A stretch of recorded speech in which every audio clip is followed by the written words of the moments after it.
파랑새는 바로 옆에 있었다. 주변에 행복이란 단어가 많이 들리고 다양한 관점으로 진행하는 행복 프로그램이 보입니다. 미래를 위해 현재를 희생하지 않고 현재 행복이 중요하다는 욜로. 소소하지만 확실한 행복인 소확행, 행복이 가득한 집.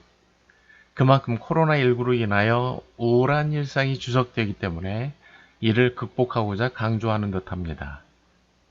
듣고 본다고 해서 행복해질까요? 행복이란 심리적으로 쾌감을 느끼는 감정일까요? 쾌감을 위해서 물질을 얻어야 하는 것일까요? 심리학자 김태영 씨는 행복은 쾌감이 아닌 건전한 삶의 목적을 실현하기 위한 과정에서 느끼는 보람과 만족감이라고 정의합니다. 지난 5월에서 7월까지 고양 생태교육센터에서 자연환경 해설사 교육을 80시간 받았습니다. 그와는 별도로 틈틈이 생태공원 곳곳을 탐방했습니다. 탐방 시간이 모여서 기쁨이 되고 정리하는 가운데 보람으로 이어지고 편집하는 과정에서 만족감을 느끼니 이것이 작은 행복이 아닐까요?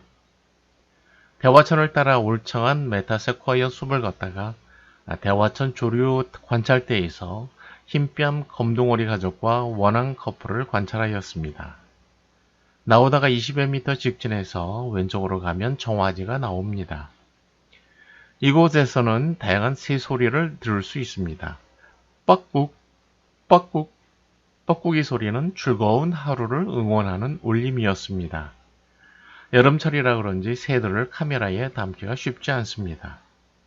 파랑새는 정화지에서 정면에서 보이는 키가 큰 나무의 꼭대기에 앉아서 나를 감시하는 듯 바라본 적이 한두 번이 아니었습니다. 예민해서인지 금방 다른 곳으로 날아가 버립니다. 파랑새, 그동안 왜 그리 신비롭게 여겼을까요? 역광에 짙은 파란색이 주는 느낌이 특별했기 때문입니다.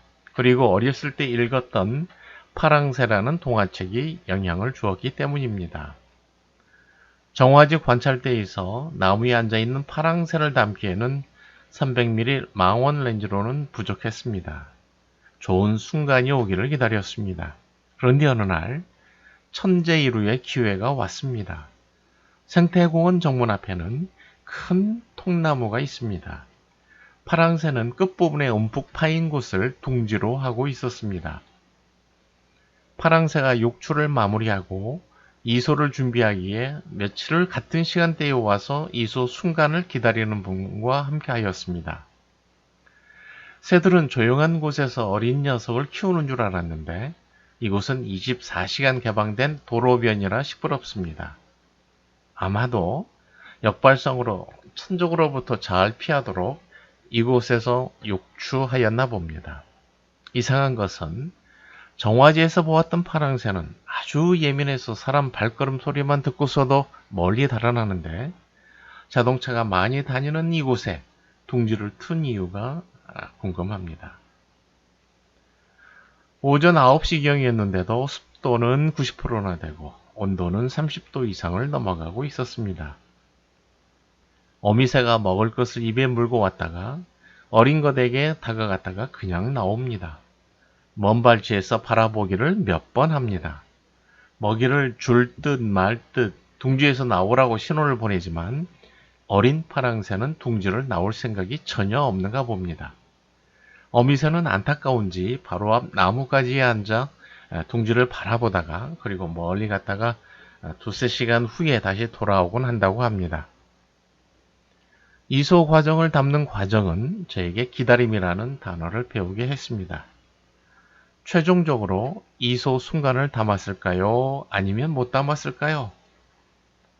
내년을 기약하며 올해는 욕추라는 단어, 이소라는 단어 용어를 알았다는 그 자체가 큰 소득이었습니다. 남의 일이라고 여겼던 파랑새를 담는 것, 그것도 이소 과정을 바로 앞에서 관찰했다는 것 자체가 작은 행복이었습니다. 행복을 상징하는 여름철새인 파랑새가 가져다준 한 달, 이 한 달은 뜨거운 여름을 이겨내는 보약 같은 행복이었습니다.